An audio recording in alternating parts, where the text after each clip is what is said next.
All right, guys, here's a bit of a review on the tonnage chart.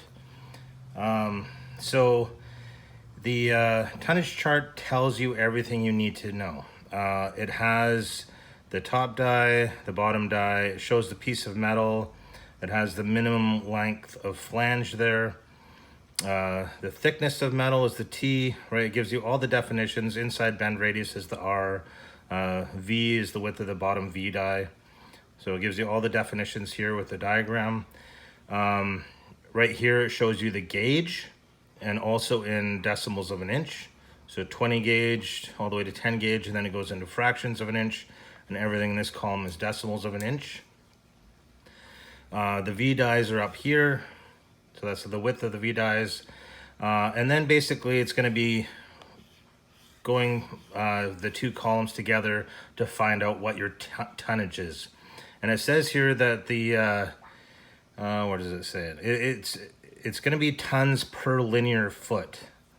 So, so each one of these values here is going to be for 1 foot of material. So, and everything that's highlighted in yellow is going to be for an inside bend radius that is the same as the material thickness. So, and that's typically what you're looking for. When you bend something on a regular handbrake, the inside bend radius tends to be the same as the material thickness.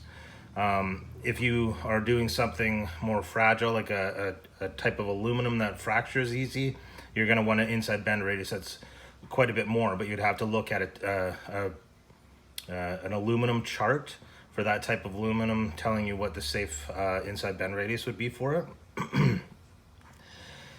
Or you'd have to anneal the aluminum, or like there's a few different processes where you can have the aluminum bend without fracturing, but that's another story altogether.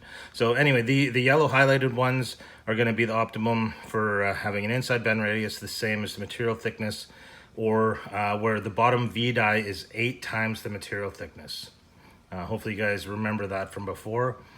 So if I had say 10 gauge here, and I went across to the 7.3, so 1.25 inch bottom V die is going to be 8 times the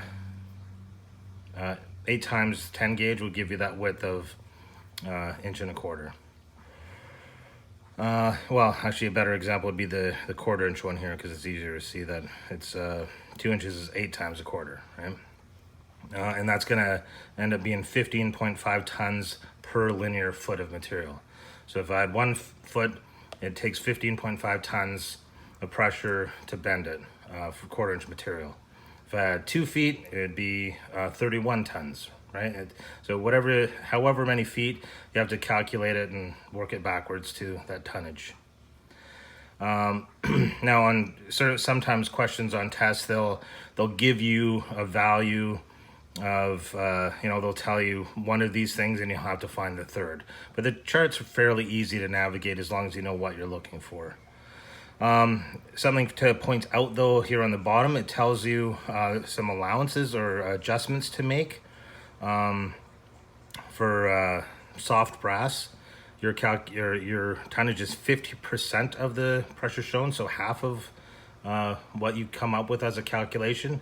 Most charts and capacities on any material or any handbrake or shear or press brake, it's always based on mild steel. If you're dealing with something softer or harder, you'll have to make adjustments to that capacity.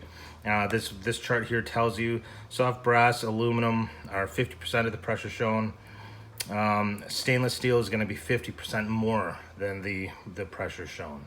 And if you guys remember, like a handbrake or a shear, if I was going to do stainless steel, I would adjust that the capacity by 4 gauges. All right, well, hopefully that gives a good explanation of the chart. If you have any questions, just give me a call or an email. Thanks.